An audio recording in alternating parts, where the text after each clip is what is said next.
Oui, ce petit sonal, c'est le mot, annonce maintenant notre page politique quotidienne avec aujourd'hui les élections municipales à Pau.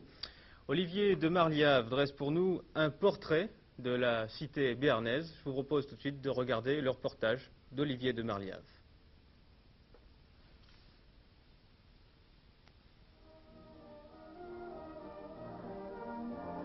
Les villes comme les hommes échappent difficilement à leur passé et dans le cas de Pau, c'est un passé heureux lié à des images de jardins, de villas résidentielles, de parcs et de vues sur les Pyrénées lorsque la fin de l'hiver n'est pas trop pluvieux.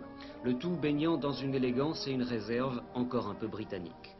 Pau villégiature ou Pau résidence d'hiver, c'est heureusement toujours vrai, même si la capitale du Béarn a considérablement changé et même si le cadre reste à peu de choses près identique.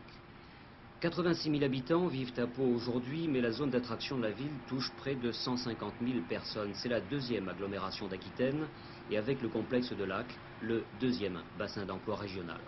Il est vrai que Pau n'aurait pas beaucoup évolué sans l'implantation d'Elf et de ses milliers de salariés, véritable miracle dans un désert industriel.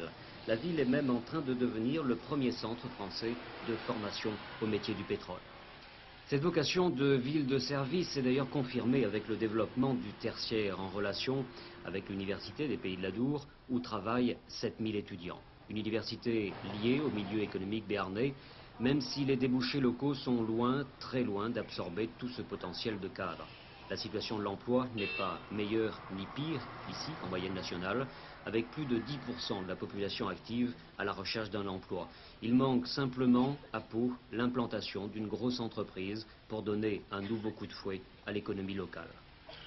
La ville elle-même a gardé un cachet provincial, c'est tout son charme, avec une lente modernisation du centre et une mise en valeur du patrimoine. Cela, tout le monde le reconnaît. Les rues piétonnes, ou plutôt semi-piétonnes, ont fait timidement leur apparition. Il n'y en a que 2 pour l'instant, alors que la circulation reste aussi désordonnée qu'ailleurs et devient même dangereuse malgré de multiples aménagements. Pau se plaçait en 1981 au 6e rang des villes moyennes pour le nombre des accidents de la rue, alors que les transports en commun ont un rendement médiocre.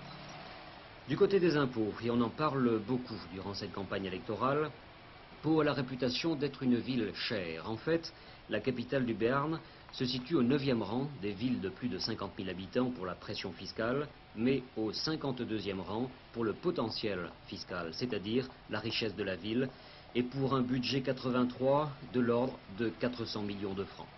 Alors comment gérer et surtout répartir une telle masse financière? Eh bien, c'est tout le débat municipal et aussi l'enjeu de ces élections.